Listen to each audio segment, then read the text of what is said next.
listen, first and foremost, thank you for coming back to my channel. If you've watched last week's video, then you know that I had been working on a denim-on-denim capsule collection that was supposed to be 7.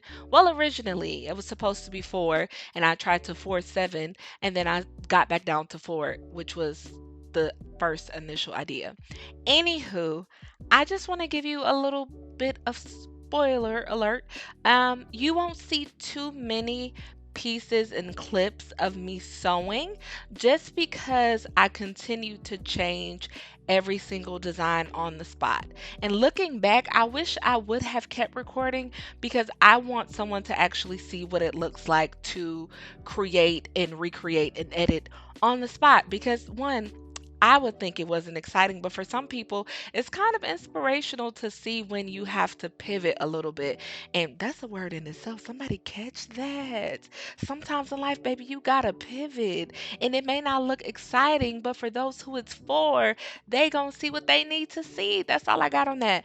Anywho, I wish I could have recorded some of that parts and moments of me editing and rearranging on the spot.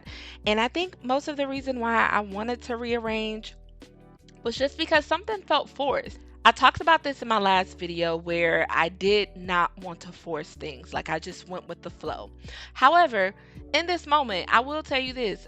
I gave y'all some belt loop details. One thing you're gonna learn from this video, you're gonna learn how to make a belt loop, even if you don't know how to sew. Baby, I created several belt loops for this denim jogger that I made that I absolutely loved.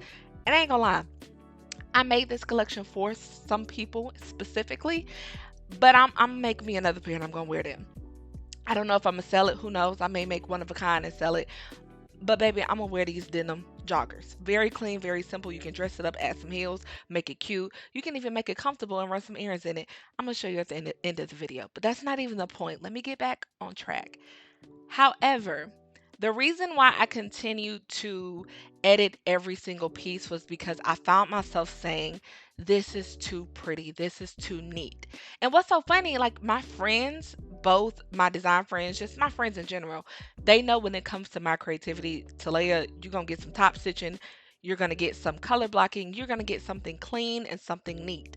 But in this case, when it came to the denim, I was looking for like a type of swag, like not a swag that is forced, but something that is very subtle. Like you can't miss it. You ever see somebody walk past you and like they just have a light on them, and it's not even about their external beauty. You just like, so it's something about that person.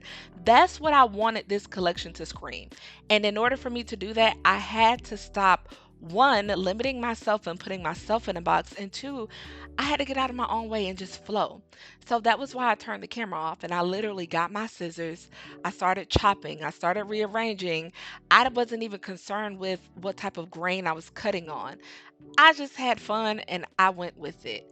And I said, girl, you know what? This is a make it work moment. We're not buying any more fabric. We're just going to use what we have, cut it up, rearrange it, have fun. So it flowed. And I will say it actually came out better than I expected. When it came down to capturing the photos of these looks, I reached out to one of my good friends and asked her to be a model. I reached out to two of my friends. One wasn't available. And the initial vision I had, it was going to be like Western theme and cowboy hats. And again, that felt forced. So I said, girl, I honestly don't know. It was so funny, y'all. For the first time, I did not have a complete vision of what it was supposed to look like. And that really made me nervous. And one thing I learned was like, girl, trust your creativity. You'll know. And it's okay not to have all the answers. Just flow. Really, that's what I want you to get from this video. Just flow. Just be. Stop forcing. On top of having a good friend that modeled for me, who one is not a model, get you some friends who's willing to show up for you and reciprocate that same energy. I promise you, you will reap a harvest. Both of you will.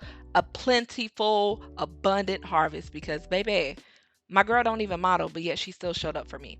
Anywho, the photos came out better than I expected. We had fun. That's her daughter helping us. She was my creative assistant. Go ahead, girl. Yes, Saya. And as you can see, she had her camera. She was taking pictures of her mama. We had fun. We set this up in one of her living rooms. and we just made it do what it do. But once you see these photos, you wouldn't even know it was a living room unless I showed you. But the point and the message of this all is to let you know, one, take the pressure off of yourself. Two, use what you have and make it work. Three, take the limits off of yourself, get out of your own way. And usually that releases the pressure, and the outcome is always better than you expect.